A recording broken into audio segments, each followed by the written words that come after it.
Quiet, numbskulls, I'm broadcasting. The medical marijuana. The medical marijuana.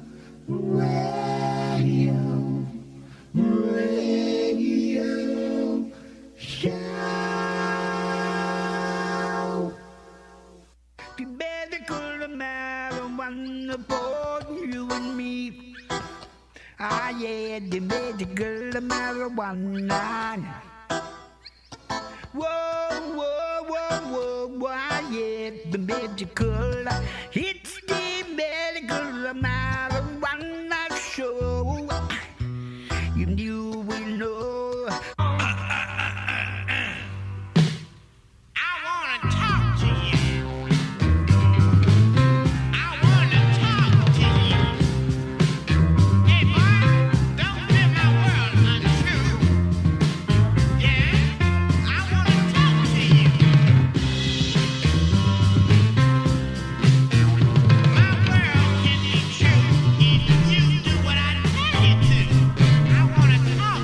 Good evening, everybody. Welcome once again to Medical Marijuana Radio for Saturday, the 7th of March, 2015. I'm your host, Larry Love, and we're here every Saturday night live, no pun intended, to bring you the latest information on medical and adult use cannabis from all over the globe. This week we will have a guest in the second half of the show. It'll be Anthony from Ants Organics, and we're going to learn all about what's happening up in Colorado with medical and adult use, and you know, why organic? Why should we be smoking organics?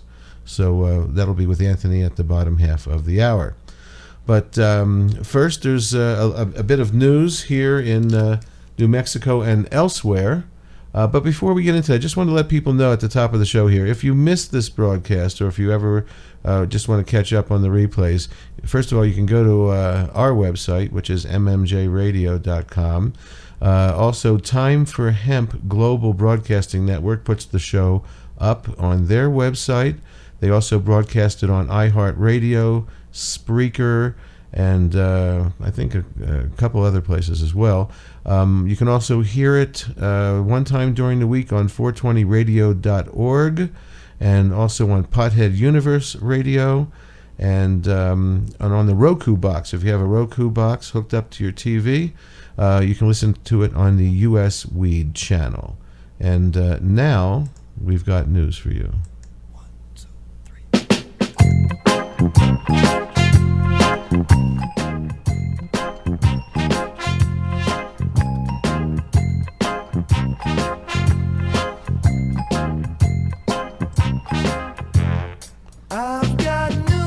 So this week, right here in Santa Fe, New Mexico, from the Santa Fe New Mexican, the state takes applications for medical pot growers. And this was just Friday, yesterday, by Phaedra Haywood,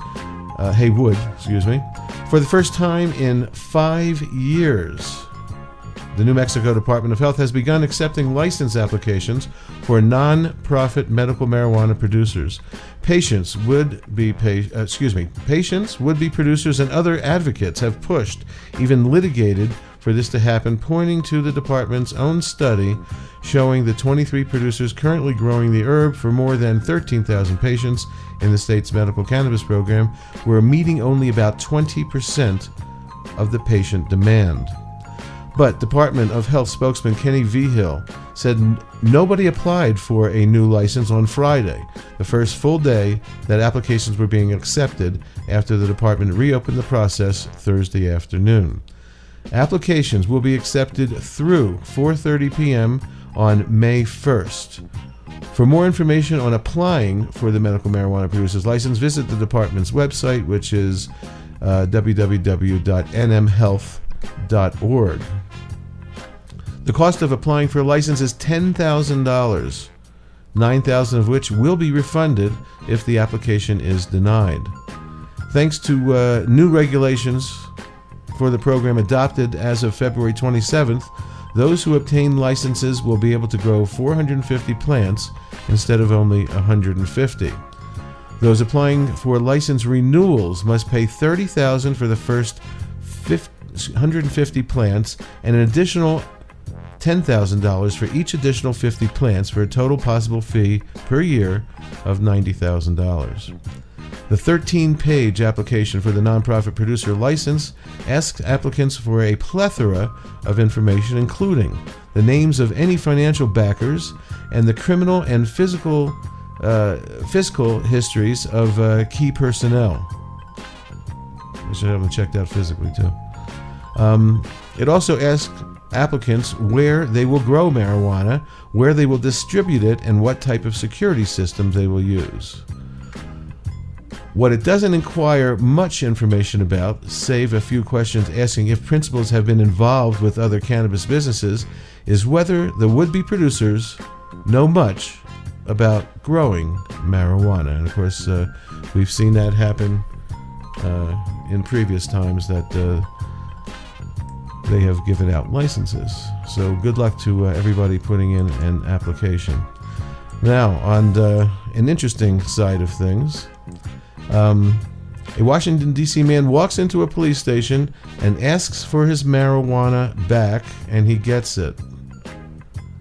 D.C. police often confiscate drugs during the course of searches and arrests, but now D.C. residents are legally allowed to ask for them back, and one recently did. According to the D.C. Council, D.C. Council member Yvette Alexander, a Democrat of Ward 7, a resident walked into the 6th District Police Station in Ward 7 on Monday and asked an officer on duty to return his marijuana to him, which had been confiscated during a prior arrest. He walked in to recover his property from a recent arrest, said Alexander, who was told of the exchange by a staff member who witnessed it. He walked in and said, "I want my property back, and I want to make sure I get my weed back." Alexander says that while the officer on duty was initially confused, the man did eventually recover his marijuana. They gave him his weed back, she said. Under the marijuana legalization law that took effect last Thursday, residents over the age of 21 are allowed to possess up to 2 ounces of pot on their person, as well as use and grow marijuana within their private residence. No signing up there, that's for sure. Anybody can grow it.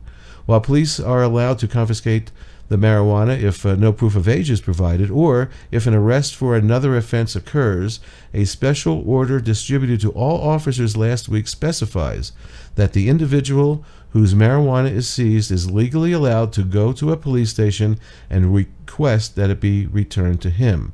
A person whose marijuana or marijuana-infused edible goods was seized may seek the return of their property by visiting the station in the district where the marijuana was seized no sooner than 24 hours after the seizure, says the order. If the marijuana is not claimed within 30 days, it is destroyed as contraband. Only in 6D, laughed Alexander, referring to the police district that serves her ward. So, interesting. There's been precedent set for that in other states as well. And so if you're in D.C. and they take it, ask for it back, and you'll probably get it. Now, last week we had David from Safer Arizona on, and we talked about the problems with the MPP, and that's the Marijuana Policy Project, and what they're doing with the program there in Arizona. So this week David put out a message to Arizona dispensaries. He's got a boycott going on. So here's his short message. Good morning. This is Dave Wisniewski with SaferArizona.com, and right now I'm going to be protesting out in front of Monarch Dispensary. Reason being, Arizona dispensaries are financing the Marijuana Policy Project's 2016 Marijuana Tax and Regulation Initiative. This initiative does not include the right to cultivate for personal citizens.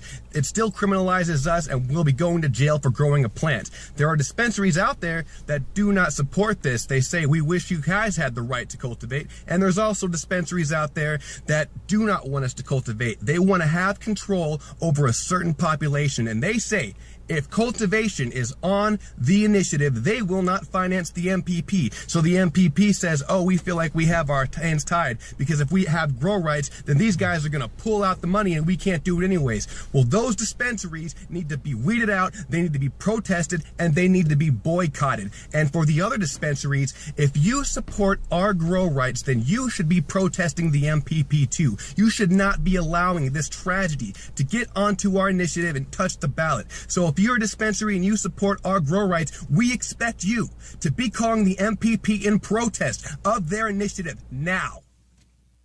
So that's a message from David at Safer Arizona. Go check it out on Facebook and their website as well. They're actively trying to do the right thing there in Arizona for individuals who want to grow their own. Of course, everybody should want to grow their own if they have space and time and some water. So next up, a short piece. There's Tinder. There's all kinds of different apps for your phone for dating and so forth. So this particular gentleman has an app called Hi There, H-I-G-H there, which is an app to link daters who are 420 friendly. And this is from, I think, MSNBC. Our next guest had trouble finding the right woman, so he built an app for that. The world's first app to connect cannabis enthusiasts. Hi There is the new Tinder for tokers. Joining me now, CEO and co-founder Todd Mitchum, who is questionably sober right now. Hey, Todd. I'm very sober. Come on. Okay, so congratulations. How old is the app? We launched about 3.5 weeks ago, and I wish I could say it was all me. It wasn't. With a great team of people, my other co-founders and I, but yeah, 3.5 weeks ago. And how many users so far? Last count, it was in the 30+ thousand. Unbelievable. It's been one of the fastest growing apps in the space. So is it a dating app or is it a social networking app, and how does it work? It's both. It's certainly, for me, being a single divorced guy, we're going to get to that, Todd. Just you wait. Fantastic. It's a dating app for me. But when you look at what we wanted to do with the cannabis culture, you look at cannabis community, cannabis culture is very different. It's not like other forms of dating or connection. So there are some people on the app that are there because they have legitimate medical reasons and they want to meet like-minded people. Other people are there to date or connect with people that they know consume cannabis. There are roughly, I think, 10 to 12 million legal cannabis consumers in the country, and so we're going to get a large group of them for lots of different reasons. So if you're looking for a 420 friendly date, try Hi There and see what that's like. Next up, some people, I've been wanting to play this for a couple of weeks. Insiders say that medical marijuana is already recreational, and I've had many talks with people about this, so an interesting piece. It's about 5 minutes long. There's a good chance it'll be on the state ballot next year, whether to legalize recreational marijuana. But many people say it's no big deal because it's already easy to get pot. Tonight, our investigative unit goes undercover inside the world of medical marijuana and its easy access. Chief investigative reporter Tony Kowaleski joins us tonight. And Tony, this topic is filled with conflict and controversy. Exactly, Janelle. Let's first make this clear. This is not an investigation into whether pot is right or wrong. What our investigation did find is right now, there is not a significant difference between California and states with legalized recreational marijuana. Legal sales began this morning at 8. This is Colorado. I knew someday it was going to be legal and I'd be there for it. And this is California. We have a hotel room, the doctor's on site doing cannabis card. Two different business models. From a pot shop in Denver. We are told from pot shop owners that they think they made more than $1 million on day one alone. To a street corner in downtown San Jose. What do I have to say? I mean, what your medical condition would be for using cannabis. Do you know what? If you have any symptoms, anxiety, trouble sleeping.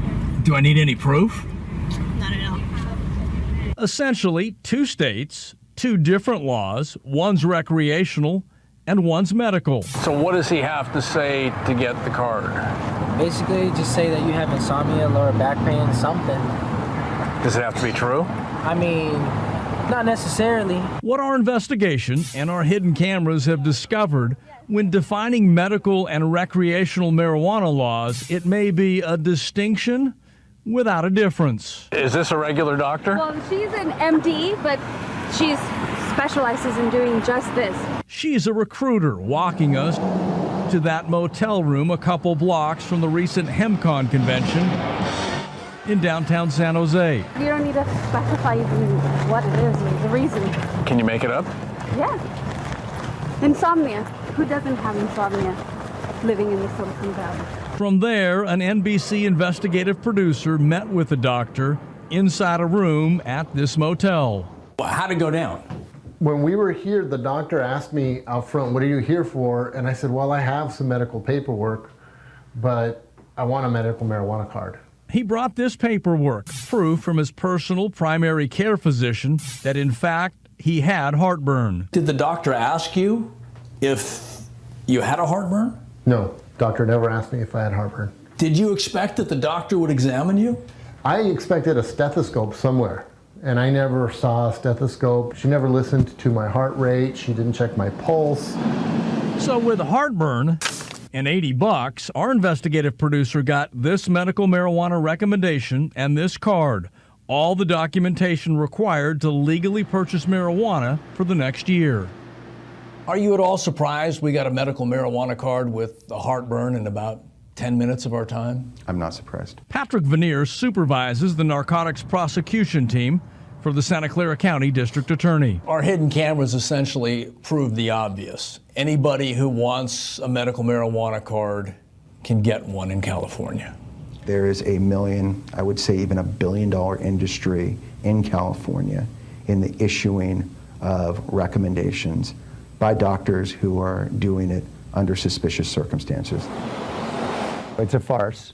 San Jose Mayor Sam Liccardo. It's obvious to everybody what's going on here. We know that for the most part, this is an industry that has grown to its present size for reasons having nothing to do with medical need. Basically, a doctor right now could give it for pretty much any reason, right? That's what the law says. Dave Hodges founded one of the first cannabis collectives in San Jose. Would you be surprised if I told you that we got a medical marijuana card with the condition of heartburn? No, actually, it wouldn't surprise me at all. Do you think that's legit? Well, that's one of the reasons we need legalization. And that's where many now believe California is headed. Back to the ballot box to legally clear up any confusion between California's current law and what voters approved in Washington and Colorado. Do we really have recreational marijuana legalized already in the state? It's pretty close. And that's actually probably one of the reasons we don't have legal marijuana, recreational marijuana right now, is because the laws are so close to that most Californians feel that it already is legal. Does this in essence prove that there's not a whole lot of difference between California and Colorado and Washington? Well, there are more obstacles to getting recreational marijuana, but I think we all agree it's recreational marijuana at this point. Here in California? At least given the way that many dispensaries operate, yes. Some insiders say next year California voters could be asked to consider as many as 3 different propositions, each with various nuances, all calling for legalized recreational marijuana. And one final note for you, the medical recommendation, the marijuana card we did receive, will be destroyed and not used to purchase marijuana. Our investigation continues on Thursday night as we explore the marijuana business tax and the controversy with that here in San Jose. Ooh, they're going to destroy their card. They must be afraid of what might happen. Anyway, I spoke to a friend of mine in Los Angeles earlier this week who needed a renewal on their letter, as they call them. In California, you get a letter from the doctor. You can take that to a dispensary and show it to them, and they sign you up where you can pay $20 and they'll laminate something and give it to you. But my friend who needed their card renewed did go to a doctor who actually gave them a physical and checked the heartbeat. But we all know what's going on in California, and hopefully next year they'll be able to suss out the trials and tribulations of going full recreational, so that everybody who wants access to cannabis can get it without going through the medical stuff. Hopefully they'll keep some kind of a medical program going as well. This next one here, there's all kinds of lawsuits going on in Colorado trying to shut down the legal adult use of cannabis. And here's one short report. Today brings 2 new federal lawsuits related to Colorado's recreational marijuana law. A group called Safe Streets is filing 2 suits. One suit says the plans for a recreational grow and shop in Frisco are already hurting a hotel's business. The other suit is filed under the Anti-Racketeering RICO Act, saying the sale of recreational pot is essentially racketeering. Recreational pot supporters say the regulations do work and the suits will benefit criminals and cartels. It is illegal under federal law to sell marijuana. And in this country, federal law is the supreme law of the land. And those who ignore that bedrock American principle do so at their peril. This group is trying to set us back 30 years. It's ironic that a group called Safe Streets Alliance is trying to force marijuana sales out of licensed businesses and onto street corners. These are the second and third federal lawsuits filed over recreational pot. The states of Nebraska and Oklahoma filed a joint suit directly with the Supreme Court. Colorado has until next month to respond to that suit. So there's even some sheriffs or some law enforcement department in Colorado that's trying to sue. They're citing the federal card that is illegal federally. But don't they read this stuff? Don't they listen to this show? Or any show that shows that Eric Holder, the Attorney General, and the feds have said it's okay for us to have these businesses if they follow certain criteria? WTF on that. Okay. One more before we take our break. Last week we had something that we called the Asshole of the Week, and this one deserves the Asshole of this week. This is a Fox News doctor who says that crack babies are coming from women who are smoking this marijuana business. Anyway, check this guy out. He's insane. Asshole of the week.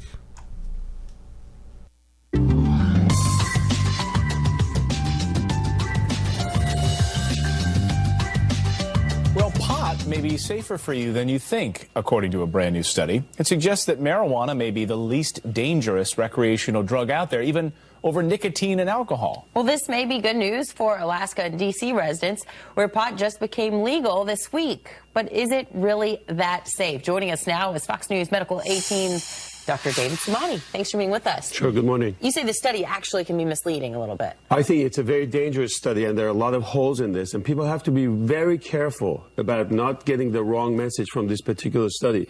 They're using a lethal dose as a comparison. For example, they're putting pot or weed against cocaine or alcohol and smoking. So we know that you need less amount of alcohol to die. So they're using death as a measure to see what's dangerous and what's not. So the effect of this toxicity, the toxicology dose, is different for a lot of these. They're extrapolating a lot of these animal studies and surveys that doesn't make much of a sense and coming with this whole thing that pot is safer. Absolutely not. It's a huge fraud in this particular study. Okay, so how is it dangerous? Forgetting death, because they're not defining what's the acute toxicity, short-term versus long-term. So, for example, if you really start drinking a lot of alcohol, of course, you can die from this, or cocaine or other things. With this, the long-term effect of pot is not very clear. Now, a lot of this has to do with what we call THC. The level of THC in a lot of these marijuanas are different. Used to be 1%, now it's 4%, it's going up to 7%. THC goes through your blood as you smoke it, gets to your brain, and it causes a lot of memory loss. It causes cognitive skills, mood changes, twofold risk of psychosis, long term. Let's not forget that it also rebuilds brain cells and is actually good for recovering memory. So let's let this guy finish off his Asshole of the Week binge. Now, what I learned about this, preparing for this segment, is it affects your heart. It actually causes heart attack, 5-fold times, increases your heart rate, and on and on. We're seeing in Colorado, we had 13 kids that came to the emergency, ended up in the ICU as a result of overdose from marijuana. Now we have crack babies coming in because pregnant women are smoking this whole marijuana business. What bothers me as a doctor is this whole concept of medical marijuana, because I think it's a safe haven for a lot of these companies and saying like, hey, it's for medical marijuana. It helps kids with seizure. This is the biggest scam I've ever seen. Let me just tell you one thing. I think for certain cases of seizure, for certain nausea, vomiting after like cancer or chemotherapy, maybe. But we still don't have a definitive thing. So a lot of these people are using this as a business. And I challenge any doctors, come to my Twitter or Facebook, convince me how this is healthy for you. I'm 100% against this. I think that people have to come and study these studies in detail. This is complete nonsense. Dr. David Smiley. Unequivocal on the subject. Go ahead, I didn't mean to interrupt you. No, I'm just interested in the connection between marijuana and mental illness, but we're out of time. I think that sounds like there is one. It's you can come back. People have to be careful, and we'll have the discussion further. Actually, go to our green room right now on our FF Weekend Facebook page. I'll be happy to answer. Good. We'll answer questions. You're in fuego, and we appreciate it. Coming up, the Attorney General of the United States playing the race card. Boy. Dr. David Samadi, Fox News, this week's asshole and shithead of the week. We'll be right back. It's all about 420 MMJ Radio.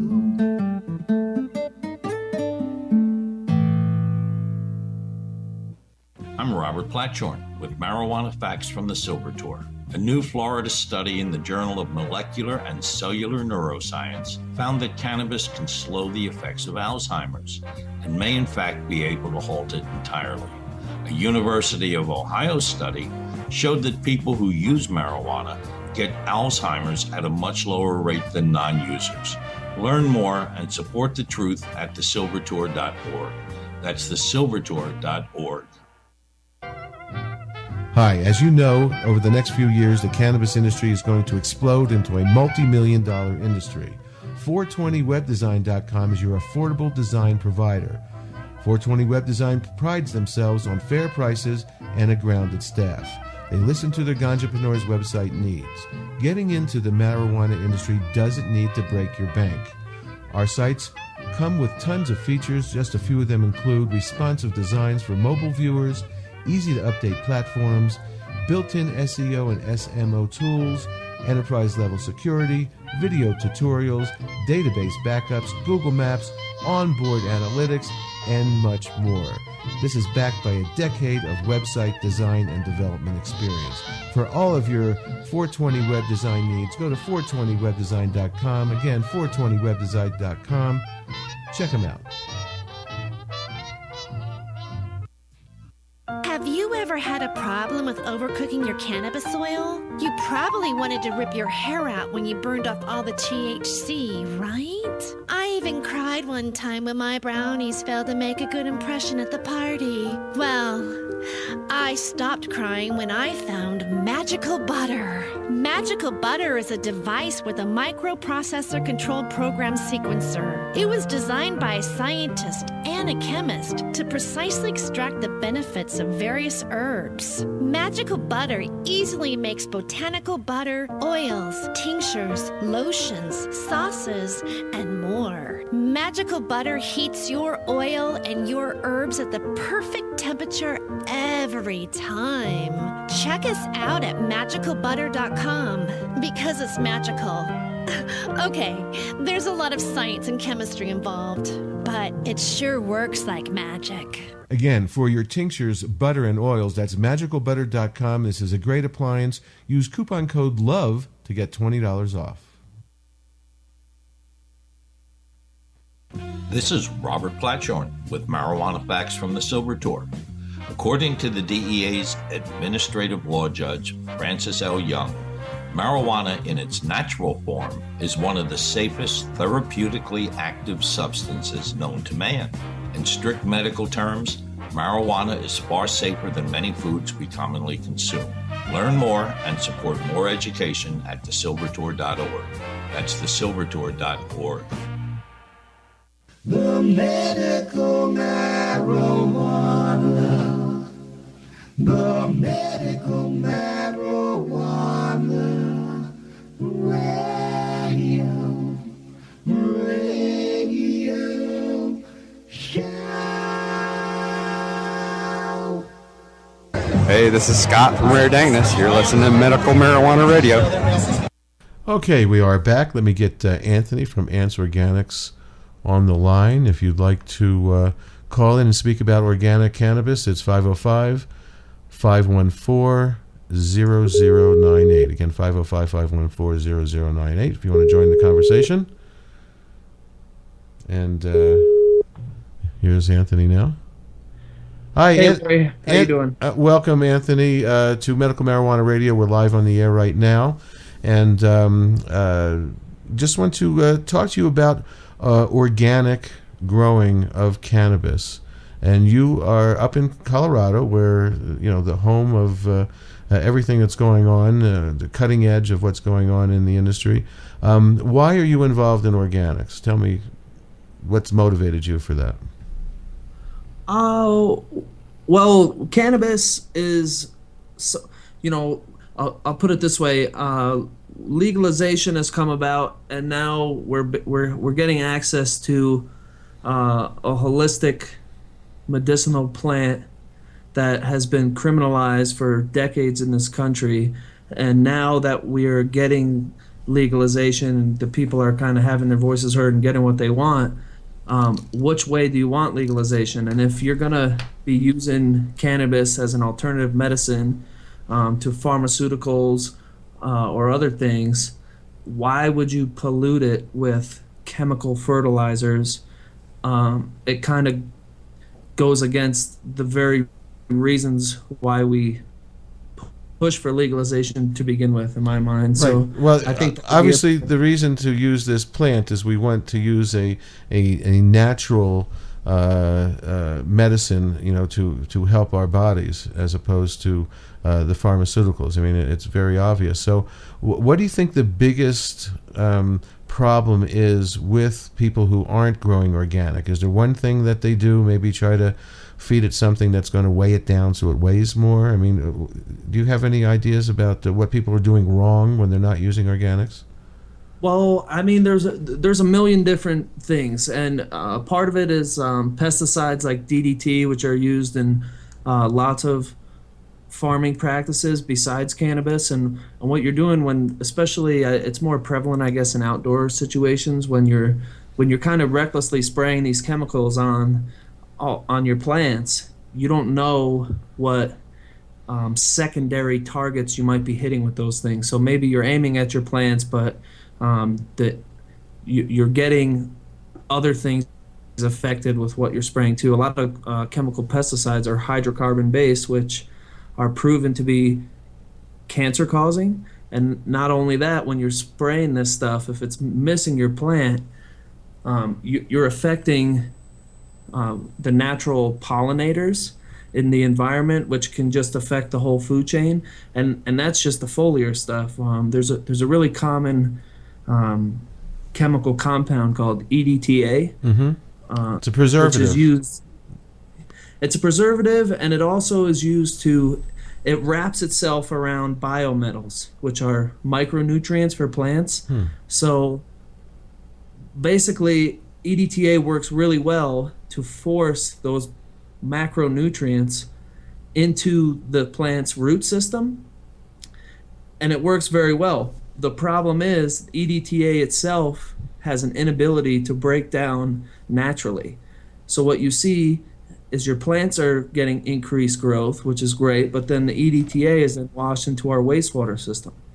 So now, with the amount of cannabis being grown in the country and in the world, when you wash this EDTA into the wastewater system, you find in high levels, it binds to macronutrients just as it did for your plant, but then you can have these elevated concentrations of biometals in the water stream, which can cause dead zones in, like, say, the Mississippi River Delta, which there's massive destruction there with the natural ecosystem. And, EDTA has been banned in a lot of Western European countries for these very reasons. And to use these means to grow cannabis, I think is kind of ridiculous. So it's just it's not necessary. So what would the organic fix be for EDTA? What would you use to accomplish what the other people are using EDTA for? It's all about soil life with organics, and it's a principle called biodynamics, where we're using organic material in the soil along with beneficial bacteria and fungal colonies in your soil, so that we can create kind of an ecosystem in the soil. Where tell us what. Go ahead. I just about beneficial microbes. I've heard about. Obviously, a lot of people have heard about this, but we have people out here that don't know what that is. So, tell us why the plant needs beneficial microbes. Well, they call it the soil food web in the research that I've done, and the idea is that when you create good soil life, basically what you have is all these little beneficial bacteria that are eating the nutrients and the organic compost or the organic material in your soil. And so what you have is these beneficial microbes which exist all around your plant's root system, and as they take in the nutrients, they are kind of like little sacs of nutrients that are living all around your root zone. So as those little microbes are eating and producing waste themselves, and also dying and being reborn in the circle of life in your soil, you're creating a little a colony that's basically feeding your plants. So that's really the way to success in organic gardening. You have these, it goes like the beneficial bacteria up to protozoa, then nematodes, then things like earthworms, which are eventually eaten by birds and other things. So it's a whole it's an organic way to keep your soils healthy, and this is the best way to prevent pests, nutrient deficiencies, and other things, because your plants have everything they need being provided for them right there in the soil. When you start to add chemical fertilizers, EDTA, and other things, especially high phosphorus nutrients, what you're going to see is that you're killing that soil life, which will increase your dependence on all these other things, chemical fertilizers and whatnot. So that's really what it comes down to, is promoting soil life. So keeping your soil alive, and I've heard that being used around as well, is what you want to try to do. So I think one of the mistakes that people do make, the novice grower, is that they don't do that, and they don't buy new soil every year. So and it's expensive to buy new soil. I remember the first year I bought soil, it cost me over $800. Of course, at the price of medical marijuana in my state and most other states at $400 an ounce, all you got to do is grow more than 2 ounces and you're already doing well. But how would you what would you tell people to do to let's say amend the soil that they've been using the year before? Well, there's an idea that's called no-till soil, and basically what you can do, the main fungal inoculant that is used with cannabis is called endomycorrhizine. A lot of people know what mycorrhizae is, and there's a couple different types that have been used traditionally in cannabis, and endo and ecto are kind of the popular ones. And endo is a more fast-acting mycorrhizae inoculant, and ecto takes a little longer to get going. So the best way to really keep your soil alive, there's composting, putting natural materials back into your soil, food waste, things like this. A great book to read for people out there who are interested it's called True Living Organics, and the author is the Rev. And to be honest with you, he does a much better job explaining all this stuff than I can. But the idea is to put the organic material back into your soil, as well as providing it with beneficial bacteria, and this way you can keep replanting. As soon as you cut one plant down, you can almost plant the next one right next to it. And as long as you're promoting that soil life, it's a great way to reuse your soil, because the root system, the root zone, those roots will actually decompose if you have the right bacterial life, and will be kind of recycled into nitrogen, other beneficial nutrients, and that's the way to go to keep it working. And the Rev that you refer to, is that the Rev that is famous for some strains that he developed? Is that the same guy? Absolutely. And what was he responsible for? Remind me.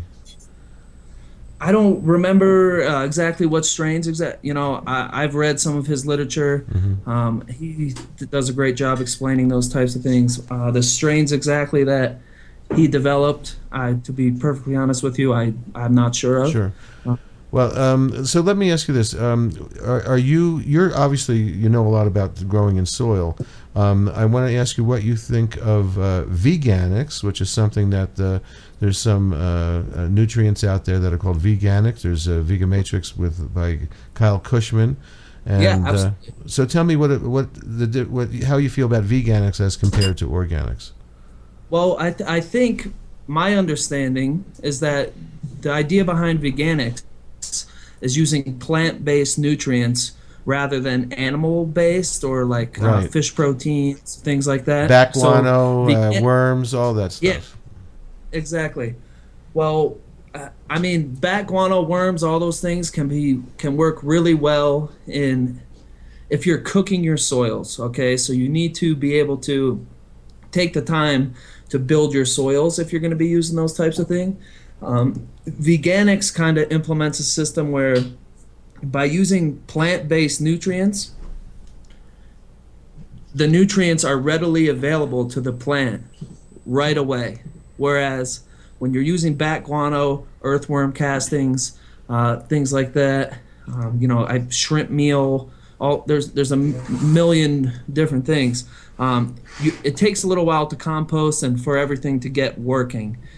So by using the veganics method, my understanding, Kyle Cushman told me a little bit about this himself. I got to meet him briefly at a convention in Las Vegas not too long ago.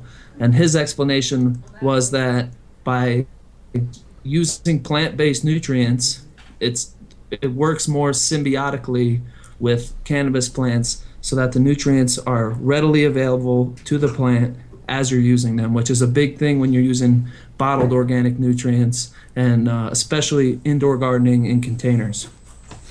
So what do you think the average novice, what is the biggest thing that they do wrong indoors? Well, I think just not promoting your soil life. There's a ton of great products out there. By using, a fungal inoculant like endomycorrhizae and adding some beneficial bacterium. Our local grow store here in northern Colorado, they brew compost tea every week. So you can go in there for $10 and you can feed your plants for $10, a pretty large sized garden, and add beneficial bacteria to your whole garden. That will really improve your nutrient uptake, your overall health of the plant. It can be used as a foliar spray. So I think in the early stages of my growing experiments, and I'm learning more every single day, the biggest thing that I made mistakes was by following the manufacturer's instructions, put in the nutrients they say, and even if you're using organic nutrients, if you're not promoting the soil life, the nutrient uptake is not what it could be. Not to say it won't work, but definitely the more you promote your soil life, the better results you're going to get. Bigger flowers, better tasting, and a healthier plant that's more able to resist disease and pests and whatnot. What's your recommendation for following the recommendations on the back of nutrients? I mean, I've been told to cut it in half because most of the companies just want to keep selling you stuff. Did you feel that way as well? I think it depends on the line you're using and based on how well your soil life is functioning. If you're really promoting the soil life, you can use much less nutrients because what you're doing, like I was saying before about the beneficial bacteria, it's kind of holding on to those nutrients for you, and it's like a little nutrient bank in your soil. So that's one way to definitely save on nutrient costs. But I mean, what it depends on the product. I definitely would say I've heard that before also as a rule to just use half. For me, it's hard to say. You really need to just kind of do your experiment, see what the plants are doing, and try to cut back and see what happens. Mm-hmm. And what about have you tried maybe every other watering use a nutrient, or what signs? That's a rule of. Oh, excuse me. No, go ahead. I mean, that's a rule of thumb for me. I water every other when I'm using bottled nutrients. We're moving more and more towards these high yield soils, just add water mentality. But as when you're using liquid nutrients, for me, it's every other watering. You know, because you really you don't want to have a lot of these nutrients are filled with humic acid, fulvic acid, even in organic growing, which can kind of have some salt buildup in your soils. So it's important to really flush well, and every other watering with regular water. And I like to overwater by about 10% so that I can kind of get the water leaching out of my pots or whatever medium you're using. So that way you're kind of flushing every watering any mineral or salt deposits that might be down in the bottom of your root zone. So let's say you're growing in a 20-gallon Fabric Smart pot. That watering that you're talking about, overwatering it, how many gallons would you say you'd be putting into a 20-gallon Smart pot of water? I mean, a 20-gallon, I imagine probably something like 4 gallons per watering. Okay. For me, I don't usually go quite that big. Maybe for some mothers and stuff. So, I mean, for a 7-gallon, I usually use between 1.5 and 2 gallons of water. Okay. And it depends on your soil medium also. I think the key is just to see that when you're watering with nutrients, without whatever you're doing, to have a little bit of excess coming out the bottom of your pot to kind of make sure you might be flushing out any excess mineral or salt deposits. So also, how do you feel about hydroponics as a system for growing? I've seen some really great results. I agree with you completely. I know a handful of hydroponic growers in my area who are using organic methods and are using kind of the similar principles, microlife in their water that they're using.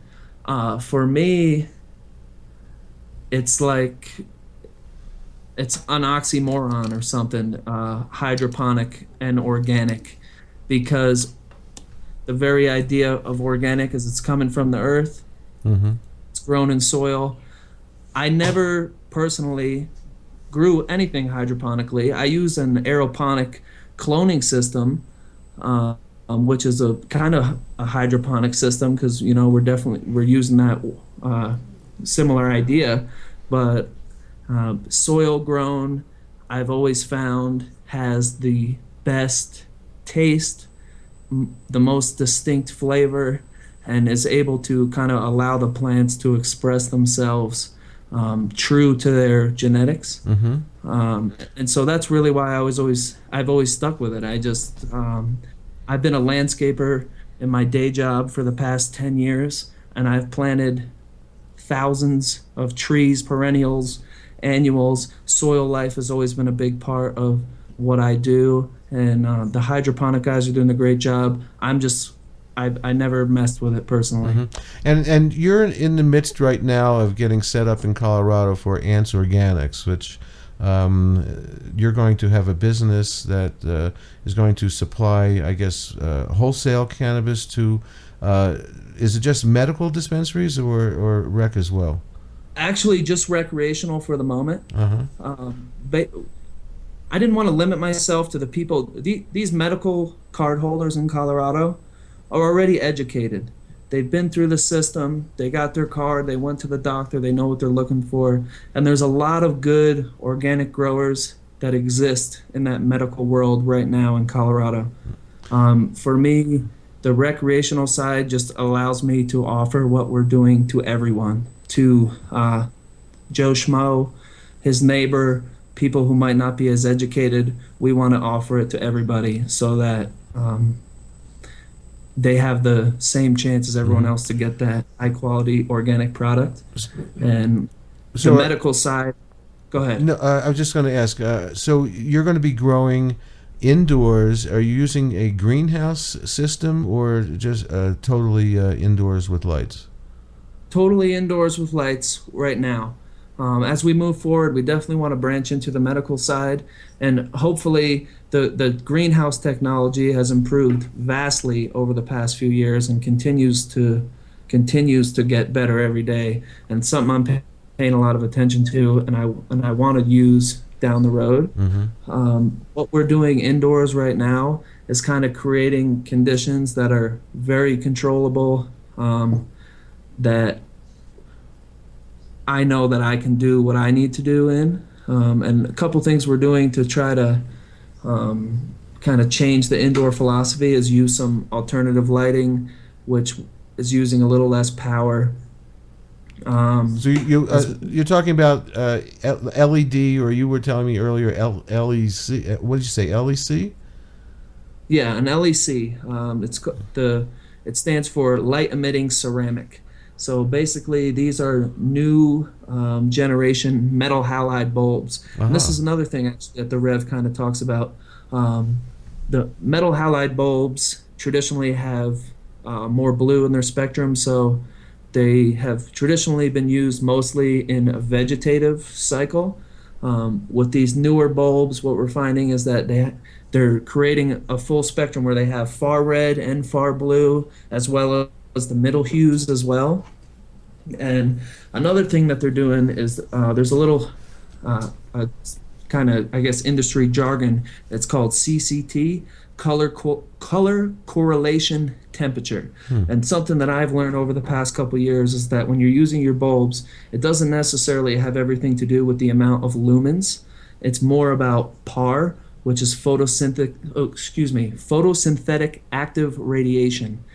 And what they're doing is they're firing these bulbs at a specific Kelvin temperature, which is most photosynthetically active for a plant. So scientifically, it's the most effective form of light that you can put on a plant canopy. And I'm just learning about this stuff myself, but we've done some tests, and I feel like these bulbs are off the charts. They really improve resin content, and for a 600 watt output rather than a 1,000 watt output, we're actually doing similar or better numbers as far as grams are concerned, but the resin content is also increased, which is really what we're after. Absolutely, especially if you're making extracts. That would be really, really important to have a good resin production, because garbage in, garbage out. What's your thoughts about LEDs? Now, a friend of mine gave me one to try out, do some experimenting with, and I had some problems at the beginning. What's your feeling about that? I know that when I started moving the plant sort of not directly underneath it, but to the outskirts, and keeping the moist, the humidity to around 30% and lowering the temperature, they seem to be doing better. But what are your thoughts on LEDs at this point? I've spent thousands of dollars on LEDs in the past because I'm a big fan of trying to reduce the electrical usage, use more far blue and far red in the spectrum. I have never personally been able to get the yields that I was after with LEDs. They worked really great for me in the vegetative cycle. I found that I could get shorter intranodal spacing as far as the spacing between buds. Excellent vegetative growth. And when I did flower with them, I got very high quality flower, but not the yield I was after. In my research on LEDs and trying to use a less powerful light, or a less energy consuming light, that's how I came across the LECs.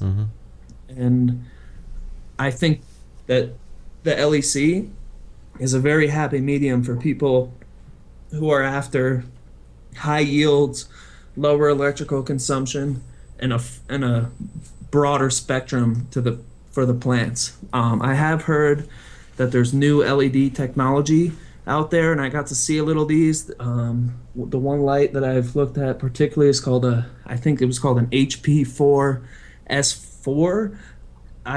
Maybe I'm throwing stuff out here that's not correct, but it's a digital chip rather than an LED bulb, which is producing a very similar color to sunlight rather than the typical like LEDs I've used in the past, which kind of look like a toy store light or something like that. There's sort of kind of there seems to be a lot of red in regular LEDs as opposed to a white light. Do you find that? Yeah, it's something cool they're doing. I mean, traditionally, that's what I've seen. What you're saying. Mm-hmm. There's some new LED technology out there that people are claiming are getting towards those HPS yields. I'm looking forward to trying them out. I haven't had the opportunity to yet. As a legal personal medical grower, for myself, I have a license here in New Mexico. I would always go for quality over yield any day of the week. But I do understand that people that are in business of selling cannabis, that the yield is very, very important.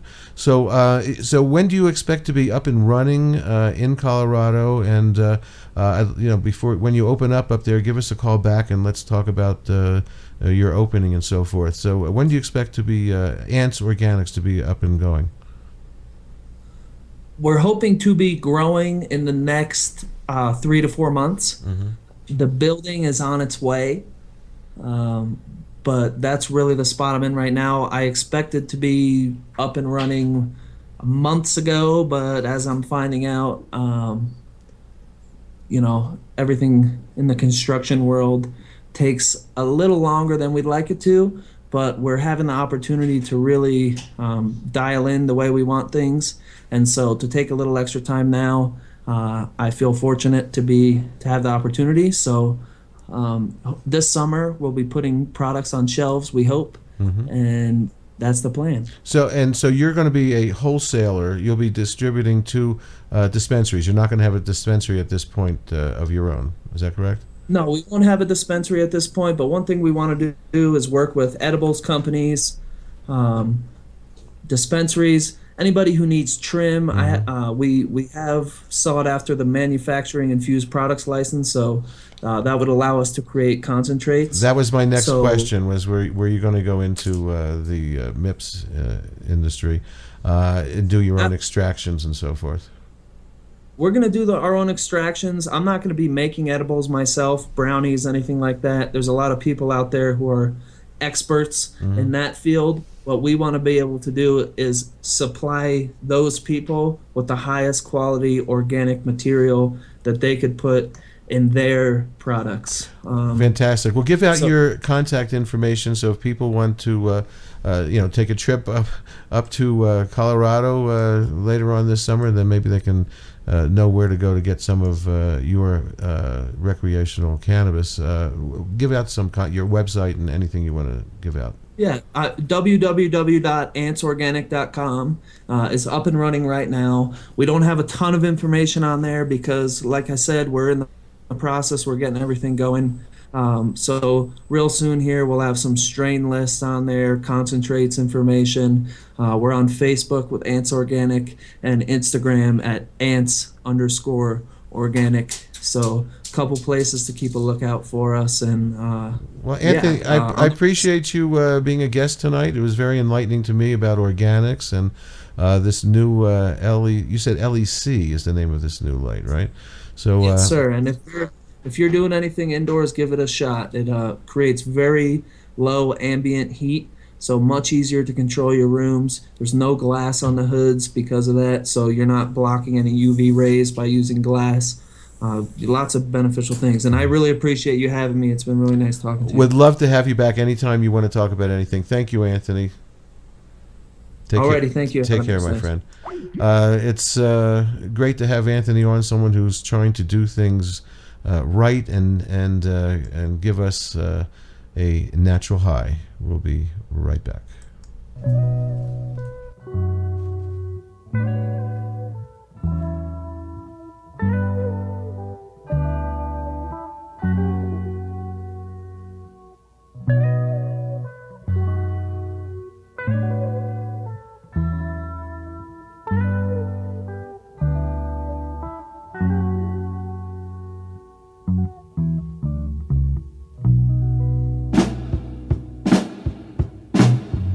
What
Thank you, Anthony from Ants Organics. Very enlightening about growing organically.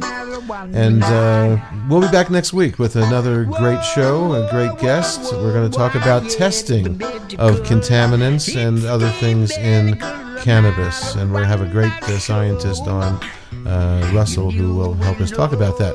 I want to thank my two radio mentors, both with the initials HS. Thank you for your inspiration. And thanks for all your entertainment, too. Don't forget, if you want to listen to replays on my website, MMJRadio.com, on timeforhemp.com, on Spreaker, on iHeartRadio, on the Roku box, it's the US Weed channel, and on the internet on Pothead Radio, Pothead Universe Radio, you can catch the replays, and also 420radio.org. 420radio.org plays our shows once a week there as well. Don't forget my little short Wednesdays with Larawana every Wednesday on CanawanaBuy.com. CanawanaBuy.com. Wednesdays with Larawana. Shalom.